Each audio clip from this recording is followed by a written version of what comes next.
16. Мен қазіргі уақытта жігітіммен айырылысып кеттім.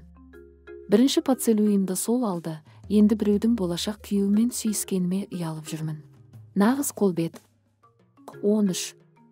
Менің ішім пысқан кезде өз телефонымнан видео қосып өз-өзіме камераға қарап оқиғамды, не қалайтынымды айтамын. Сосын сразу өшіріп тастаймын. Бұлай қарасам псих сияқтымын, бірақ кейде өзіме норма. Ұят па? Кейде өзімнен ұялып кетемін, қысқасы қуамын. 16. Жігітіммен айырылысып кеттім, ертесінде алып берген заттарын қайтар деп жатыр. Ал мен оларды мусорға тастай салған едім.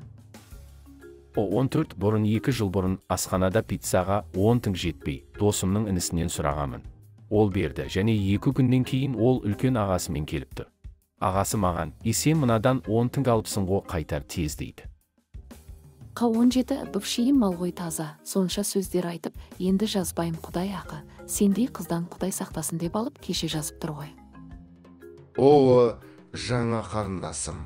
Рапунцель көріп отыр екен, сосын менде көрінші деп жай қарап отырып қызығына кіріп кетіппін. Ең қызығы Рапунцельге ғашық болып қалдым.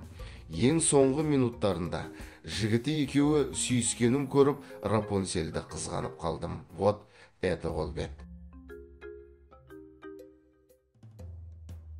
Қыз 16. Көрші ауылдағы жігітпен жүріп жүрмін. Ол қатты ұялшақ па сондай, оның ұялғанынан мен де ұяламын. Машинамен келеді, мен онымен құшақтасып, сүйіскім келеді. Жігітім болған соң бірақ, ол қатты ұялшақ. Мүлдем жақындап көрмеппіз бір-бірімізге, кеше бетінен сүйгізді. Мен соның өзіне қуанышты болып тұрмын. Күннен күнге ғашық болып бара жатырмын.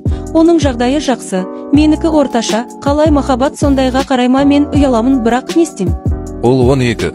Бір күні мені папа машинасынан дәрі әкелуге жұмсады.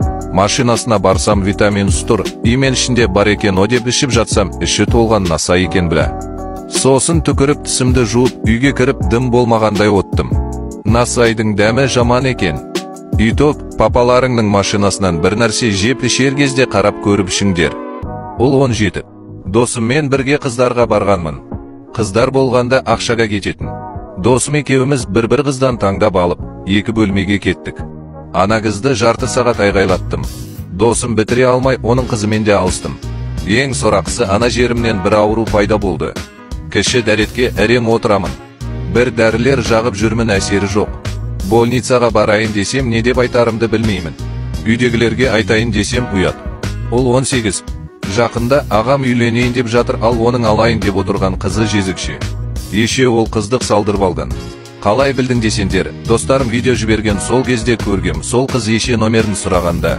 Күйеуге тием, бармаймын деп айтқан. Ағама айтып берейін ба?